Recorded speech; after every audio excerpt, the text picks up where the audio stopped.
Obviously, it's impossible to have a complex conversation on Twitter, which is why I'm making this video. And where I want to start this conversation is with a question. How do you view entertainment journalism? I think this is a very important question, especially in response to some of you who feel, a few of you who feel maybe this story shouldn't be covered. All right, so what are entertainment journalists? Are they extensions of the studio? Are they hardcore fans who simply have access? Are they cinema studies professors? Or, like other journalists, are they the fourth estate? Now, if you're not familiar with that term, it comes from French history, in fact. But basically today, when it comes to checks and balances, there's obviously the executive, legislative, and judiciary branches, but many feel there's also the press as the fourth group when it comes to checks and balances, whose job it is to act independently. And you see the ramifications when they don't. Now, as you can tell from my coverage, I think entertainment journalists are the fourth estate in Hollywood, where the three main groups are executives, like studio executives, above and below the line talent, the people who are on set making the movies. You know, we often see them as at odds with the studio executives, right? Checks and balances. And then, of course, the audience. But I feel very strongly that the press, once again, is the fourth estate. And today, I'm not just telling you something that happens in Birds of Prey. I have a lot of information, in fact, right now about how several movies end, and I have not shared that because it would just simply be spoiling the movie. But there's a larger, much larger, important conversation at play here. I'm calling attention to a major change in an established character. LGBT representation, which is very important right now, especially in comic book movies. And this is potentially damaging LGBT representation. And then the overall potential lack of dignity in yet another DCEU movie, a franchise that's so vulnerable right now, right on the cusp of having a full comeback. But this sounds like something that threatens to throw them right back to where they were in much darker days. And on top of all that, Birds of Prey, as we all know, doesn't come out until February.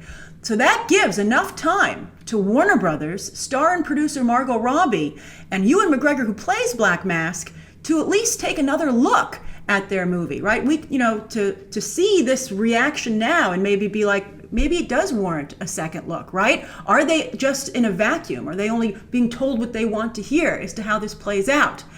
Because they really need to take a close look at their movie and ask themselves yet again, how will hardcore DC fans and mainstream moviegoers react to this? Because Warner Brothers has been wrong on this front before multiple times. In fact, again, as I said, it sounds a lot like those earlier days in the DCEU.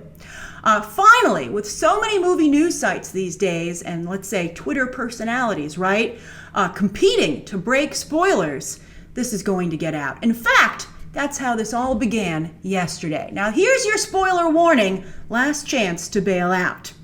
All right, so yesterday, one of you asked me if I could confirm a report that Black Mask would be a gay character in Birds of Prey who has a flirtation with Victor Zsasz. Now, again, because of the understandable demand for LGBT representation in comic book movies, something that I myself am in favor of, I've been a big proponent of Stucky, although that's now dead.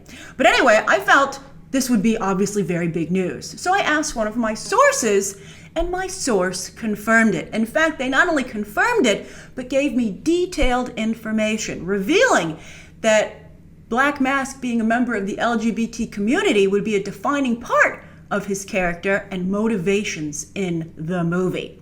So basically, Black Mask would be at times flamboyantly gay in this movie, obsessed with art is what my source said. And the storyline, or one of the storylines, is that Cassandra Cain eats a diamond to hide it from him. Now, let's just not even talk about right now, and maybe it's not the case, but Cassandra Cain is supposed to be famous for other things, incredible martial arts abilities. Not that she ate a bad guy's diamond. But anyway, apparently he's after her throughout the film to cut it out of her. Although there are other ways to get something out of someone's stomach. Anyway, while our heroes or anti-heroes assume he simply wants the diamond or that it has important criminal information hidden inside of it, the reveal is that it's actually pics of his private parts that he doesn't want anyone to see. I had a very hard time believing this was true. Again, it just seemed very disrespectful to the characters and the LGBT community, and like the kind of mistakes the DCEU was making before that we all thought they'd moved past. So I turned to a friend of mine, in fact, who I knew had read the script a while back, and which we had a deal, by the way, not to discuss. But with this new, incredible information, I did ask my friend if they could confirm or deny it. And they not only confirmed it, I was shocked when they confirmed it, but they added additional information that Harley Quinn, who narrates the film, often breaking the fourth wall Deadpool style, or like I, Tonya, my friend pointed out. But anyway, it turns out, so what Harley Quinn says, like this is the twist or the dark comedy of it, is that yes, what's inside the diamond was truly of incredible value, but only to Black Mask. But that doesn't make sense, because if you wanted to blackmail Black Mask, obviously it would be of value to you as well. I mean, there must be nuances to this that we don't know yet. As also, why would a flamboyantly gay criminal even care if these pictures got out? Unless they're making the joke, and I hope that's not the case, that they're not flattering. I would also, at this moment, like to take the opportunity to point out, to be fair, that my friend did enjoy the script quite a bit. They thought it was a lot of fun. There were apparently positive reactions to the first test screening that we've seen online. And other bloggers who have confirmed my story have said, but it works. However, we've been down this road before, right? With those other DCEU movies. And here, again, is why I think it would be worth Warner Brothers, Margot Robbie, and Ewan McGregor's time to take another look at this to be sure they're striking the right tone and to consider how it might be perceived by larger audiences. Because there are a lot of things that we're going to discuss right now that seem like really big red flags. So first, as one of you actually pointed out, having an underage girl swallow something that has pictures of adult private parts on it seems questionable at best. Next, the LGBT community has been clamoring for representation in the biggest movies being made today. Again, totally understandably, something that I advocate for quite strongly, as you've seen. But so far, they've been getting nothing but a whole bunch of queer baiting, which I think is, another conversation about, stealing from and taking from groups without giving back to them. I think that's, really one of Hollywood's things they haven't gotten over, unfortunately. So for Birds of Prey, a dark comedy to make its villain not just gay, but flamboyantly gay, right? And not pulling off a grand heist or some sort of master plan, but instead going after his own personal private pictures, right? Pictures of his privates, which he put in a diamond in the first place. The jokes that come out of this, it's similar to the Martha situation, which I would like to say I felt worked, but you can see it obviously did not overall. I mean, I'm not saying that what happens in this Birds of Prey isn't defensible, but I think it's, can be easily attacked. For instance, someone said, is that where rich people hide their porn? In diamonds, right? I mean, also I saw some jokes about maybe he's thinking about Dick Grayson pics. I really do think there's a similarity to the Martha reveal, which obviously they felt was genius when they made the movie. But it just doesn't sound like great LGBT representation either. And is it done for the right reasons, right? Are they creating a great LGBT character? I mean, again, people who've seen the movie say that he is a great character, but you have to be careful how everyone's going to view it. Again, everyone thought the Martha thing was great. Everybody who saw that movie prior to its release. Or is Black Mask being played for laughs or for shock value or to be that zany movie? Again, Harley Quinn is a comedic character, so this movie will play this at least partially for laughs. It is going to be done comedically. Furthermore, just as there was similar concern when it was announced that a straight actor would be playing a flamboyantly gay character for laughs in The Jungle Cruise, well, Ewan McGregor is also straight. Now, he has played a gay role before, most prominently in 2009's I Love You, Philip Morris. And of course, straight actors can play gay roles because gay actors can play straight roles, right? But that being said, you can't deny there's something powerful in Ruby Rose playing Batwoman. Plus, when you're doing something tricky like this, it's a good idea to have an LGBT person involved in some capacity to make sure it's done right. Ewan McGregor is straight, Margot Robbie is straight, screenwriter Christina Hodson is straight. No indication on Cathy Yan, which we should be respectful of. It should also be noted the Black Mask isn't the only LGBT character in Birds of Prey. Renee Montoya, played by Rosie Perez, will be in a lesbian relationship just as she is in the comics. She's become an LGBT character, and here she'll be in a relationship with Ali Wong.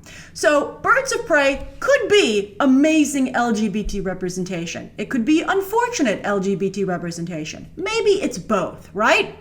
But the Private Parts pictures in the Diamond storyline seems awfully disrespectful, right? To both the LGBT community and DC characters and fans. Like some kind of, kinky Benny Hill or imitation Quentin Tarantino. I've heard Quentin Tarantino's name bandied about before when it comes to this new Birds of Prey. And of course, Margot Robbie is in his new movie, Once Upon a Time in Hollywood. But it's worth noting that he himself is in a lot of trouble right now, with rumors he might even recut his movie before release, because Once Upon a Time in Hollywood came under significant fire at the Cannes Film Festival for how it depicted not only female characters, but Margot Robbie's. And she thought that was a good idea when she was making that movie. So you got to really check these things and ask, make sure you ask around and cover all your bases. Two final points that I want to make. Making pictures of private parts the focal point of a movie will significantly limit its audience. Consider all the kids who like Harley Quinn and comic book movies, right? It will also keep the movie from even being released in some countries, or if it is released, heavily edited. It might not be able to be edited down, which was an issue with the first Deadpool, although that movie did very, very well, obviously. But with a $75 million budget, not including advertising, Birds of Prey does need to make some money. A lot of people did take their kids to Deadpool. I heard reports from many of you that people walked out. But Deadpool 2 did very well, although I don't know. I don't even think Deadpool has even gone this far. Maybe a little bit, but it was side jokes, not where it was a central plot point. That's, I think, the big difference. Also, this really underscores the dangers of advanced screenings to the public. You can't keep something, especially like this, a secret for almost 7 months. And it's why I'm very concerned about the reports that Warner Brothers is considering debuting Joker at the Venice Film Festival a full month before its release. Oh, by the way, I want to point out, the reason Marvel doesn't have any leaks is that their advanced test screenings are done for a select group of friends and family, who are, of course, incentivized to keep quiet about it. It's a repeat group, so you want to stay in the group, so you don't want to leak. And then also, they're related to or are friends with people who are employed by Marvel, and so that's also an extra incentive. Warner Brothers should maybe consider putting together the same group. Whoever they're screening their DC movies for is a mistake, because they keep telling them to move ahead, and then the movies are released, and they've often not worked out. All right, so what are your thoughts on this whole situation? I'm very curious to hear them down below. And of course, as always, you can check out some more videos right now.